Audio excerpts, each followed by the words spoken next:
Apreciados amigos, un saludo cordial. Estamos en esta oportunidad ya en la lección 2 del folleto de la Escuela Sabática para este nuevo trimestre que se refiere al libro de Marcos. La lección 2 se titula Un día en el ministerio de Jesús. ¿Cómo era el ministerio de Jesús? ¿Qué es lo que Jesús vino a realizar? ¿Cuál fue su misión? El comienzo del ministerio de Jesús fue muy particular y se presenta desde 4 puntos de vista. Uno de ellos, Mateo, muestra a Jesús llamando discípulos y luego se fue a predicar el Sermón del Monte. En Lucas, ¿no?, narra la historia del sermón inaugural en la sinagoga de Nazaret. En Juan cuenta el llamado de varios de los primeros discípulos y la boda de Caná, donde Jesús realizó su primera señal. Y el Evangelio de Juan narra el llamado a 4 discípulos y describe el sábado en Capernaum y lo que ocurrió luego. Así que en pocas palabras, el llamado al discipulado se presenta aquí en el libro de Marcos. Ese llamado para prepararlos a cumplir la misión. Y eso es lo que nos presenta la lección de esta semana. Así que preparémonos para el repaso de la lección.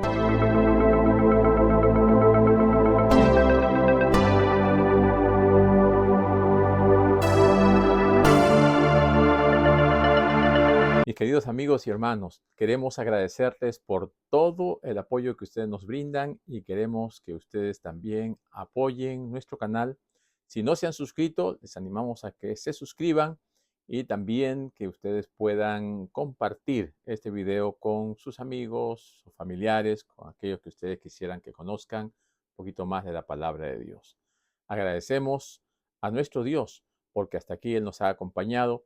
Y en el transcurso de los días, mientras vamos estudiando la palabra de Dios, más nos vamos acercando a Él.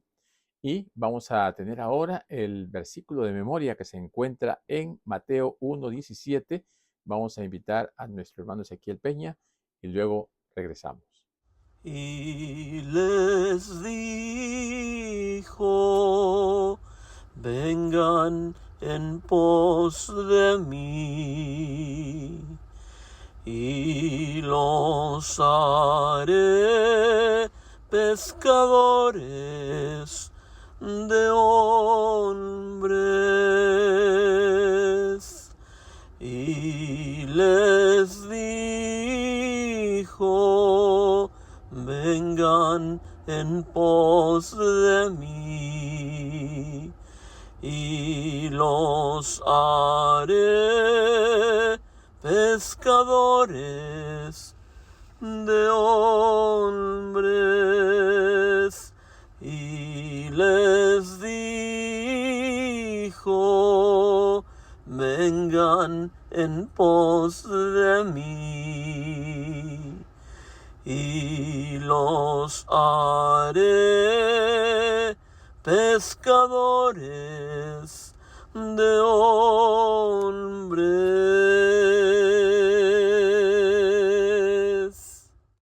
Un día en el ministerio de Jesús es el título de la lección para esta segunda semana. Estamos en la lección número 2 y esta semana el texto de memoria se encuentra en Marcos 1:17. Y dice, y les dijo, vengan en pos de mí y os haré pescadores de hombres. Este es parte del llamado que Jesús hace a aquellos hombres que iban a ser sus discípulos. Venid en pos de mí y os haré pescadores de hombres. El discipulado es parte esencial del ministerio de Jesús. Entrenar a aquellos que iban a continuar su labor, aquellos que iban a continuar su obra. Jesucristo vino con la finalidad de cambiar todo el sistema religioso que había en su época para poner ahora un mensaje cristocéntrico, el plan de salvación tal como Él quería que fuese sencillo, práctico y que la gente buscara a Jesucristo para que encontrara el perdón de sus pecados y pudiese prepararse para vivir con Él por la eternidad. El llamado al discipulado es el llamado a un cambio de vida, a una transformación. Y de esta manera uno pudiese cumplir con la misión de predicar, de enseñar, de sanar Y Jesús lo hizo. Ese primer sábado hizo grandes enseñanzas y dio grandes mensajes e hizo sanidad, curando y también echando fuera demonios. Vamos entonces a ver esto del discipulado. ¿Qué nos dice Marcos capítulo 1, versículo 16 en adelante? Dice la palabra de Dios: andando junto al mar de Galilea, vio a Simón y a Andrés su hermano, que echaban la red en el mar, porque eran pescadores. Y les dijo Jesús: venid en pos de mí, y os haré que seáis pescadores de hombres. Y dejando luego sus redes, le siguieron. Pasando de allí un poco más adelante, vio a Jacobo, hijo de Zebedeo, y a Juan su hermano, también ellos en la barca, que remendaban las redes. Y luego los llamó, y dejando a su padre Zebedeo en la barca con los jornaleros, le siguieron.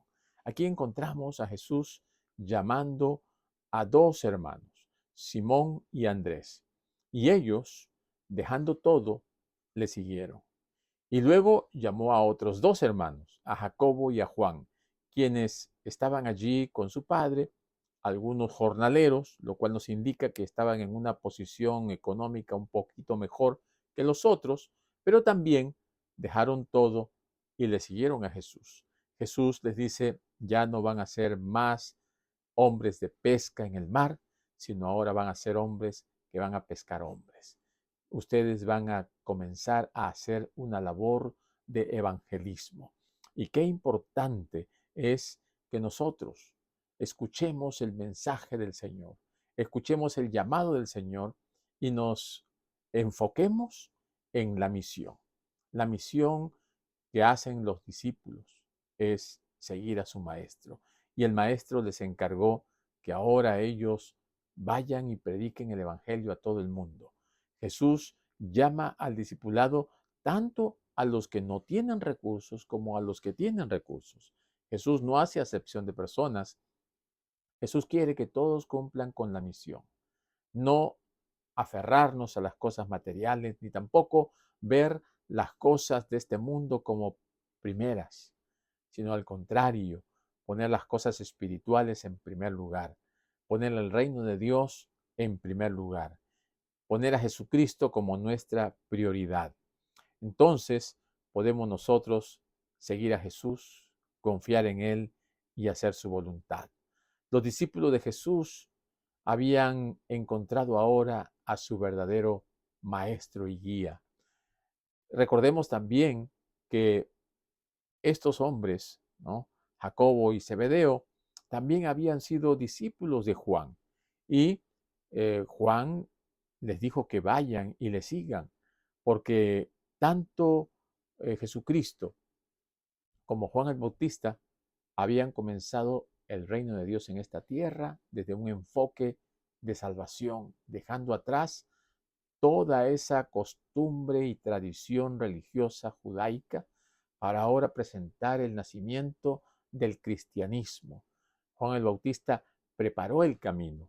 Juan el Bautista estuvo preparando todo para que el Señor llegase y él comenzase el ministerio. O sea, Juan el Bautista tuvo sus discípulos y esos discípulos estaban aprendiendo de Juan.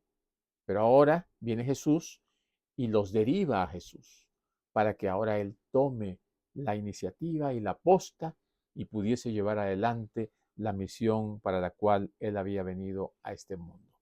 Esa palabra tan sencilla y tan poderosa, sígueme. Jesús mencionó a estos pescadores: sígueme. Ahora Jesús nos dice a nosotros: sígueme. Pero ¿cuál debe ser nuestra respuesta? Igual que la de estos hombres: dejar todo y seguir al Señor. Es una decisión bastante difícil, bastante comprometedora, bastante desafiante, dejar lo que estamos haciendo, dejar nuestro mundo para ahora adentrarnos en lo que el Señor ha venido a preparar, el reino de Dios. Y ese reino de Dios está compuesto de hombres y mujeres valientes, hombres y mujeres que quieren seguir a Jesús, no importa lo que venga, el costo, las dificultades o los problemas que puedan presentarse en el camino. ¿Por qué? Porque estando con el Señor estaremos seguros, estaremos siempre protegidos por su presencia y por su Espíritu Santo. En, en el libro de Marcos, capítulo 1, versículo 21 en adelante, encontramos una experiencia en el servicio de adoración, que es muy interesante que nosotros analicemos, porque al estudiar este Evangelio de Marcos, estamos viendo que Jesús comienza su ministerio ahora con el llamado a estos discípulos, pero también con una curación maravillosa. Dice que en versículo 21, entraron en Capernaum y los días de reposo, entrando en la sinagoga, enseñaba. Capernaum se convirtió en el centro de operaciones de nuestro Señor Jesucristo. Él y sus discípulos estaban de allí yendo a diferentes lugares a predicar, a sanar y a echar demonios. Y tenían la costumbre de ir en la sinagoga, porque dice que allí enseñaba. Qué hermoso debe haber sido escuchar de los labios de Jesús la enseñanza sencilla pero profunda, didáctica y bastante elocuente, en donde él no solamente enseñaba de palabras, sino enseñaba con su vida, con su ejemplo, con su testimonio. Y esto es algo que a nosotros nos debe llamar la atención, porque también nosotros debemos enseñar con el ejemplo, no solamente con palabras. Las palabras se las lleva el viento. Debemos vivir lo que enseñamos y lo que predicamos. El versículo 22 dice, y se admiraban de su doctrina, porque les enseñaba como quien tiene autoridad y no como los escribas. El admirarse de su doctrina indica que estaban escuchando algo nuevo, algo novedoso, de una manera diferente, no con vanas repeticiones, no con imposiciones tal vez duras, no con críticas, no con amenazas, sino con una sencillez y una dulzura que ahora atraía y que la gente quería escuchar. Les enseñaba, dice, como quien tiene autoridad. Les enseñaba con ese poder que solamente viene de alguien que ha estado en la presencia de Dios, de alguien que ha pasado un momento en oración con su Padre Celestial y que ahora puede venir y decir las cosas con autoridad y con poder. No como los escribas, que tenían una religión superficial, que tenían una religión solamente de labios para afuera, que no habían vivido la experiencia personal con Jesús.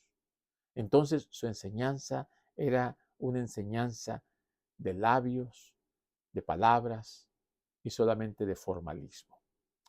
Versículo 23 dice, pero había en la sinagoga de ellos un hombre con espíritu inmundo que dio voces diciendo, ah, ¿qué tienes con nosotros, Jesús Nazareno? Sé quién eres, el Santo de Dios. Pero Jesús le reprendió diciendo, cállate y sal de él. Este momento, tal vez un momento tenso, donde todos se quedan maravillados, que Jesús esté hablando con el mismo Satanás, con el mismo demonio. Ahora Jesús se dirige directamente, aunque el demonio le dice, sé quién eres, y lo reconoce como el Santo de Dios, el Santo de Dios, el Hijo de Dios, el poderoso que vino a cumplir la misión de salvar a los hombres de sus pecados. Entonces dice, has venido para destruirnos. Todavía no era el momento, pero Satanás sabe que va a ser destruido. Satanás sabe que sus días están contados, pero Jesús vino a mostrarles que el poder de Dios está por encima del poder destructor de Satanás. Y ahora Jesús lo reprende y le dice, cállate y sal de él. La expulsión de este demonio es algo remarcable, porque los que estaban allí no habían tenido el coraje, el poder, ni tampoco la autoridad para echar a estos demonios. Y Jesús sí lo tenía, porque Jesús estaba investido del poder de Dios. Esos momentos que había pasado en oración, esos momentos de regocijo en la presencia del Padre, en donde Él recibía el poder de lo alto, le daba toda la autoridad para que Él pudiese echar a Satanás.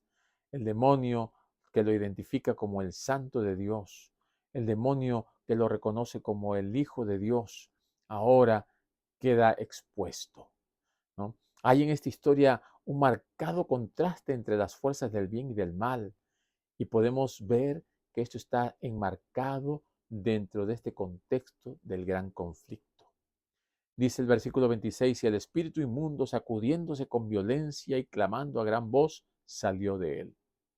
Porque Satanás, una vez que toma posesión de una persona, no quiere dejarlo, no quiere salir de él. Pero el poder de Jesucristo es más poderoso. El poder de Jesucristo tiene autoridad.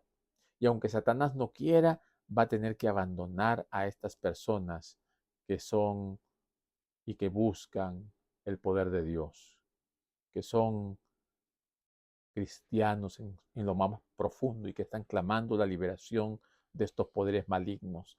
Y entonces dice que salió de él. Y todos se asombraron de tal manera que discutían entre sí diciendo, ¿qué es esto? ¿Qué nueva doctrina es esta que con autoridad manda a un espíritu los inmundos y le obedecen? Y muy pronto se difundió su fama por toda la provincia alrededor de Galilea. Algunos teólogos llaman a esto el secreto mesiánico. Jesús les mandó a callar. Jesús no quería que sepan que él estaba haciendo esta obra. ¿Por qué? Porque estaba empezando. Él tenía que llegar a muchos hogares, a muchas personas, y no quería que se opusieran. Entonces, la identidad de Jesús puede ser ocultada y la verdad puede tratar de opacarse, pero cuando Jesús actúa, eso sobresale. Todo el mundo se entera. Nadie puede quedarse callado. Las personas observan, miran y luego comentan. Comentan lo que Jesús es capaz de hacer en la vida de una persona cuando busca de todo corazón a Dios. Y este testimonio hace posible que las demás personas vengan a Jesús, busquen al Señor. De esta manera también nosotros debemos contar lo que el Señor ha hecho en nuestras vidas. Debemos comentar con otros la transformación, el cambio, el poder que el Señor ha efectuado en nuestras vidas para transformarnos y hacernos nuevas criaturas. La verdad presente hoy en día es Cristo es poder. Cristo vive. Cristo resucitó y Cristo viene otra vez. Debemos nosotros también tenemos una experiencia hermosa en nuestra adoración cada sábado, para que podamos ver milagros, para que podamos ver la obra del Señor transformando corazones, sacando a esos demonios que se meten en la gente y que si no buscan a Dios no saldrán de ellos. Es nuestra misión ir y predicar el Evangelio. Porque aquellas personas que en un momento de lucidez reciben a Jesús, el Señor puede transformar sus vidas. Y el Señor puede cambiar sus corazones, cambiar su estilo de vida si es que ellos se lo permiten. Porque el Espíritu Santo penetra en nuestra vida y hace cambios maravillosos. Más de este ministerio sabático lo encontramos aquí a partir del versículo 29. Jesús sana a la suegra de Pedro. Dice el versículo 29, al salir de la sinagoga, ¿no? Saliendo ese sábado ya, vinieron a la casa de Simón y Andrés con Jacobo y Juan. Así que los 4 discípulos estaban acompañando a Jesús. Es el núcleo, los primeros que se acercaron a Jesús y que comenzaron a caminar con él según Marcos. Entonces, dice, él se acercó y llegaron a la casa de la suegra de Simón, que estaba acostada con fiebre, y entonces enseguida le hablaron de ella. Y Jesús se acercó y la tomó de la mano, la levantó e inmediatamente le dejó la fiebre y ella le servía. Qué hermosa experiencia el sábado yendo a visitar, yendo a ver a las personas que están enfermas. Nosotros también necesitamos hacer eso, debemos hacer eso, porque lo podemos hacer. Visitar a los enfermos, visitar a los que están pasando por momentos de necesidad, tribulación, presos, en un hospital, en un asilo, cualquiera que sea la condición de una persona que necesita ser visitada, allí debe llegar un discípulo del Señor. Una persona que va en el nombre de Jesús puede hacer maravillas en aquellos corazones que buscan a Dios. Y entonces trajeron a Jesús a la presencia de la suegra de Pedro y dice que inmediatamente después que él la tocó y la levantó, la fiebre le dejó. Y ella le servía, porque es lo que pasa cuando una persona es liberada de la enfermedad, es curada por el Señor, lo que hace inmediatamente es servir al Señor. Lo que hace es responder a esa actitud de sanidad, de liberación, con un servicio voluntario y una respuesta de amor. Jesús llegó al hogar de Pedro. La suegra de Pedro estaba enferma. Jesús hace posible que esta mujer, porque en aquellas oportunidades, cuando uno se enfermaba, podría morir. No había una medicina avanzada como la tenemos hoy. Y muchas personas caían enfermas y inevitablemente podían llegar a la muerte bastante rápido, con enfermedades muy sencillas. Jesús la sana y ella comienza a atenderlos a todos ellos. Jesús todavía no había terminado el sábado y estaba cumpliendo con una misión salvífica, con una misión para la cual Él vino y nos llama a que nosotros también realicemos. Este rasgo del Evangelio según San Marcos consiste en el hecho de que nos muestra la obra que Jesús hacía, y no solamente en la semana, sino en el sábado, cómo el sábado era eh, exaltado y levantado por Jesús, por Marcos y por los discípulos, porque era una costumbre, una característica importante de que Jesús asistía los sábados, dice, porque era su costumbre, porque estaba allí y enseñaba. El Salvador se regocijaba con aquellos que estaban a su lado. Jesús le gustaba ver a la gente sana, a la gente contenta, a la gente feliz, porque ese es el final de todo, la salvación de las almas. Y cada persona que es salva entra en un estado de gozo. Y ese estado de gozo es un estado de contentamiento, porque tiene a Dios en su vida y porque ahora ha encontrado algo mejor de lo que tenía. Miren lo que nos dice aquí en el versículo 32.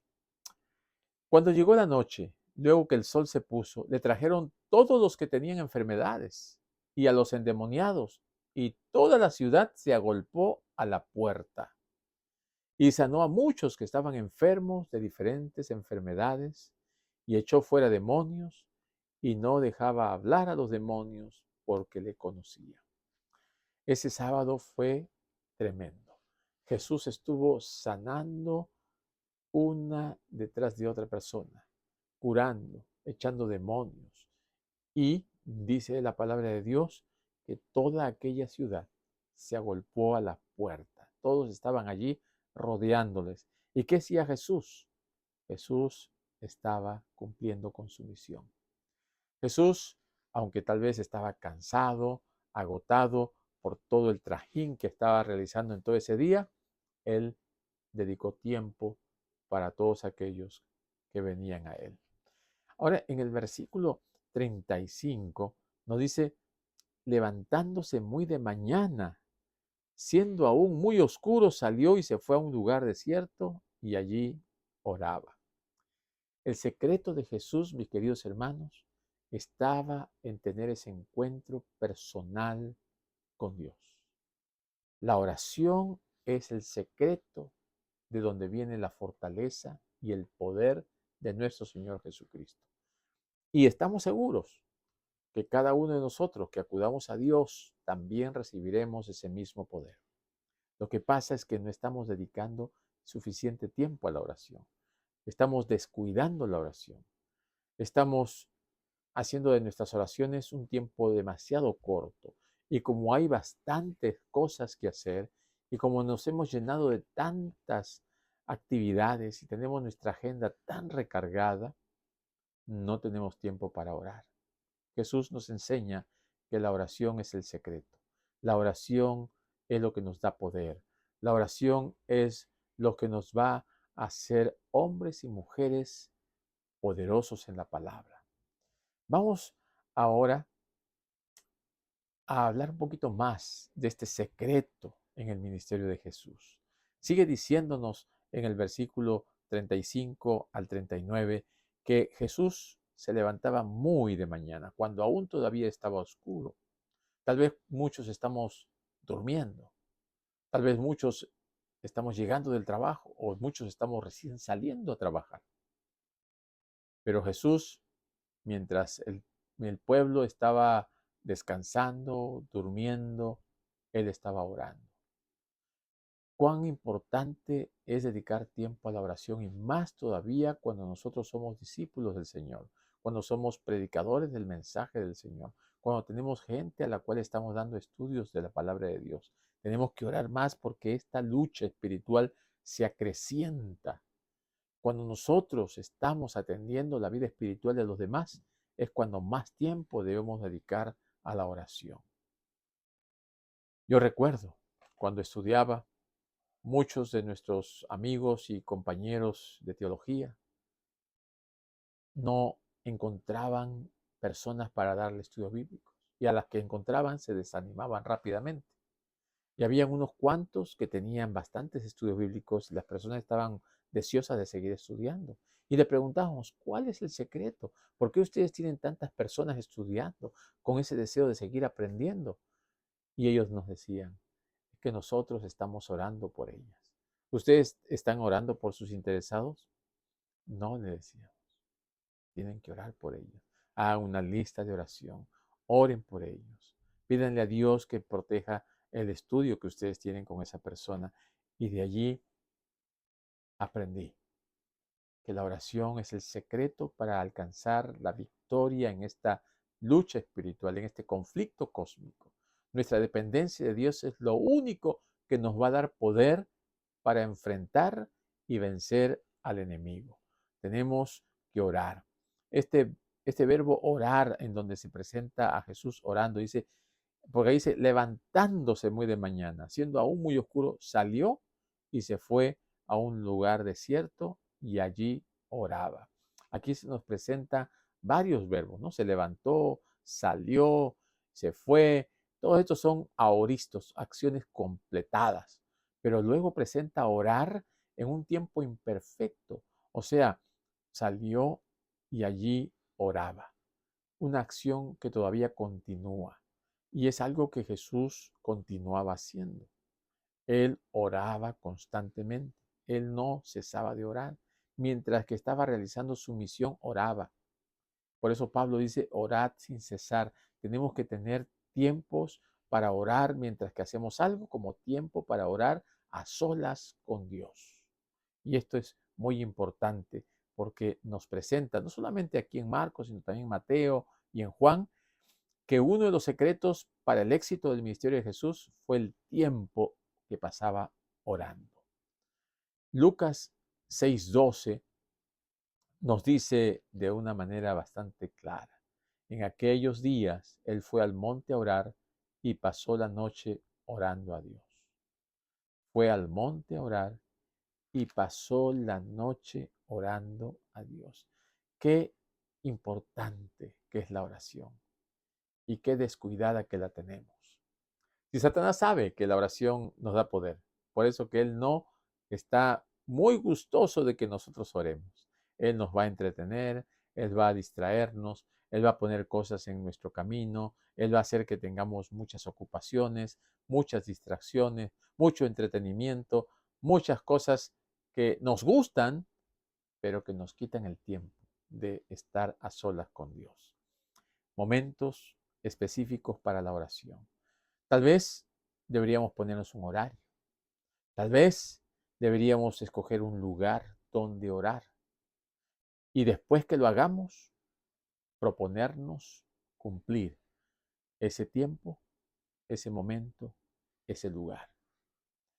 Hagamos planes para que ya no sea un tal vez, sino que sea un así es. Que tengamos un lugar, que tengamos un momento, que tengamos un horario en donde podamos dedicar tiempo a orar y estar a solas con Dios. Y ese tiempo pueda incrementarse, pueda ser cada vez más intenso. Jesús se niega a hacer una obra sin antes haber orado. Jesús siempre estaba dedicando a orar. Jesús y sus compañeros aprovecharon cada momento para hacer obras de bien, pero ahí estaba la oración. Dice la lección, Pedro y sus compañeros no fueron con Jesús al lugar de la oración. Probablemente conocían el sitio, pues lo encontraron allí. Su observación de que todos estaban buscando a Jesús era una sugerencia de que extendería el momento tan emocionante, esta experiencia del día previo y siguiera sanando y enseñando. Sorpresivamente, Jesús no quiere volver allí y le dice, vamos a otros lugares, porque para eso he venido, para atender también a otras personas. Él dijo, vamos a lugares vecinos para que predique también allí, porque para eso he venido. El tiempo que el Señor dedica a la oración le da esa fortaleza y ese poder, pero Él no quiere solamente dedicarse exclusivamente a un lugar, sino que Él quiere ir a diferentes lugares, Él quiere alcanzar a más personas. Y ahora Él quiere que también nosotros no nos quedemos cómodos en un lugar, sino que también vayamos a otras personas, a otros hogares, a otros centros en donde hay personas que no conocen a Dios y que podríamos nosotros llevarles el Evangelio y las buenas nuevas.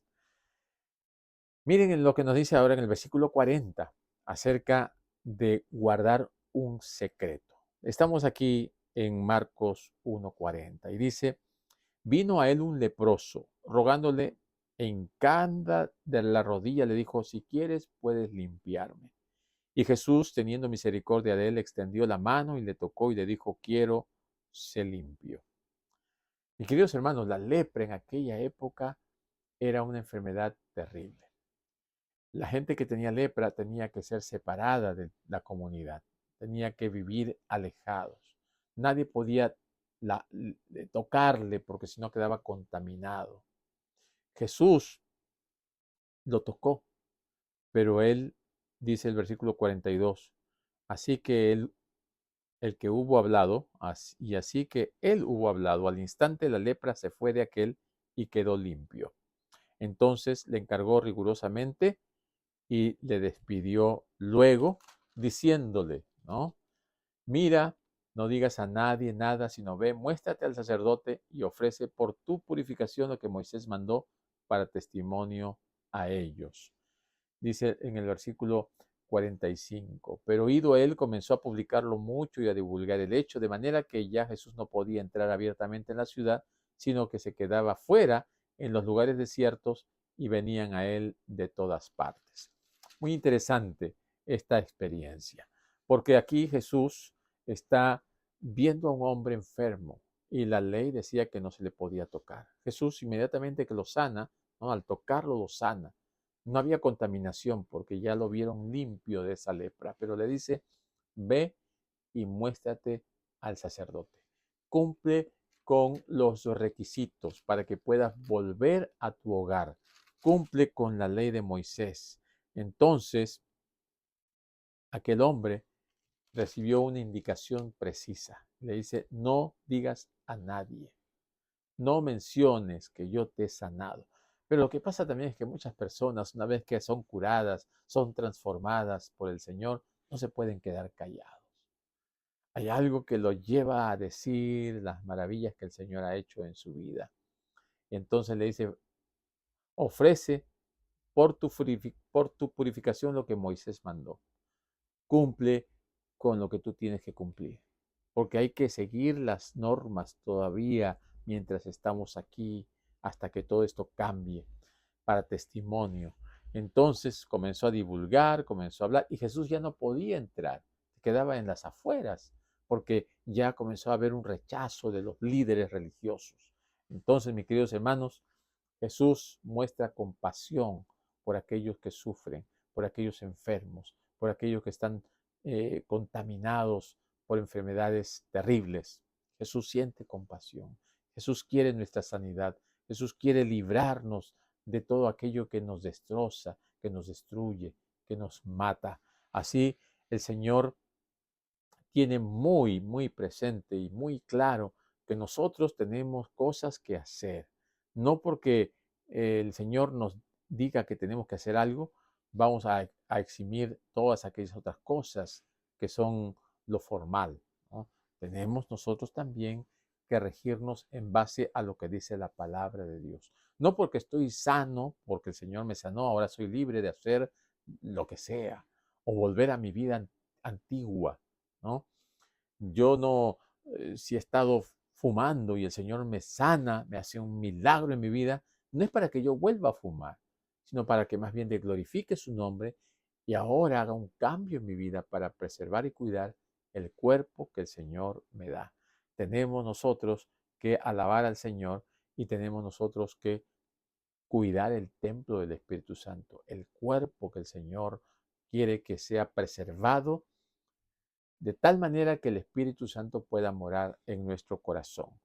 ¿Cómo podemos ser cuidadosos para no hacer cosas que obstaculicen la difusión del Evangelio? Aunque tengamos buenas intenciones, a veces nosotros estamos siendo piedra de tropiezo y a veces estamos bloqueando que otros lleven el Evangelio. Podemos hablar de más, podemos actuar de más, podemos hacer cosas que parecen buenas, pero que no lo son. O podemos nosotros estar impidiendo que una persona se acerque al Señor porque somos muy débiles en nuestra fe. No hemos aprendido. Y el apóstol Pablo también dice, ¿no? Si es que hay personas, ¿no?, que tienen una debilidad, no podemos ser piedra de tropiezo. Si alguien, ¿no?, no come tal cosa, pues tenemos nosotros que tener cuidado para que la persona se acerque al Señor, ¿no? Y no seamos un obstáculo, no seamos un impedimento para que esa persona se acerque. Tenemos que tener un criterio amplio, tenemos que tener una visión muy, muy amplia, no quedarnos cortos ni sesgados, sino que así como Jesús miraba de una manera panorámica todo, ¿no? Decía, si haces esto, esto va a suceder. Si tú vas y hablas, no voy a poder entrar. No cuentes, no hables, no digas que te he sanado. Jesús estaba mirando la gran figura, ¿no?, la gran imagen. Y el otro estaba mirando solamente lo que estaba delante de él, su curación del momento. Por esta razón, este primer momento en el ministerio de Jesús es importante. Jesús está poniendo las bases de su ministerio. Jesús está mostrándole a sus discípulos cómo él iba a comenzar a actuar, a predicar, a sanar, a echar demonios, cómo iba a ser esta lucha entre el bien y el mal, cómo ahora el Señor Jesucristo iba a enfrentarse contra el enemigo, pero lo más importante, la salvación de las personas, restaurar a aquellas personas que quieren ser salvas, aquellas personas que quieren acercarse a Jesús y encontrarse con el Señor. El Señor Jesucristo mantenía una asociación muy estrecha con su Padre y de ahí venía su poder. La misión de Jesús se centró en Capernaum y de allí se expandió por el resto de Galilea. Jesús tenía una vida de oración constante y permanente, lo que le daba poder. Él tenía autoridad, lo enseñaba con autoridad y lo hacía con autoridad, lo cual nos enseña a nosotros que también tenemos que tener esa autoridad que nos viene de Dios. Y para eso tenemos que conocer a Jesús y conocer su palabra para hablar y enseñar con autoridad. Y cuando Jesús tuvo ese encuentro con el demonio, lo expulsó y lo echó. Y tal vez nosotros tengamos también que enfrentarnos en algún momento con un demonio. Tengamos a Jesucristo de nuestro lado, estemos llenos de su Espíritu Santo y actuemos con la verdad, con la palabra. Recordemos que en el nombre de Jesucristo se dobla toda rodilla y aún los demonios tiemblan y huyen de la presencia del Señor cuando invocamos su nombre. Dios tiene un plan para nuestras vidas. Dios tiene un plan para sus hijos. Estamos viviendo en un tiempo muy, pero muy complicado, en donde ser discípulo de Jesús tiene también sus lado positivo y su lado negativo. No nos desanimemos frente a las dificultades que vengan, sino por el contrario, recordemos a Marcos, se desanimó, se sintió disminuido, dejó al grupo, pero más adelante vemos a un Marcos que se reanimó, que ahora sí le echó ganas y que ahora llegó a ser un apoyo y una ayuda para los que predicaban, para el apóstol Pablo y para los demás. No nos desanimemos y si por alguna razón nos hemos desanimado, oremos y pidámosle poder al Señor para seguir avanzando, para seguir predicando, para tener esa fortaleza y ese poder y autoridad que viene de lo alto y de esta manera podamos cumplir con el llamado, con la misión y con la encomienda que el Señor nos ha dado, de ir y predicar el Evangelio. ¿Podemos hacerlo? Es cierto que podemos hacerlo. Tenemos todo el poder de lo alto, tenemos toda la investidura de Dios. Ahora es el momento en el cual tenemos que humillarnos delante del Señor, en el momento de nuestra entrega a Dios, es el momento en que nosotros recibimos a Jesucristo y en el momento cuando el Espíritu Santo toma posesión de nuestra vida. Cuando nosotros se lo permitimos, el Señor va a obrar, el Señor va a actuar y lo que el Señor haga a través de nosotros va a ser algo maravilloso en el cumplimiento de la misión. ¿Por qué? Porque el Señor nos dijo, sígueme, y le hemos seguido. El Señor nos prepara y el Señor nos usa conforme a su voluntad. Somos misioneros, somos embajadores y los embajadores del Señor han sido llamados para que puedan predicar, enseñar y también sanar. Dios te bendiga en el cumplimiento de esta misión. Es mi deseo y mi oración y nos vemos la próxima semana.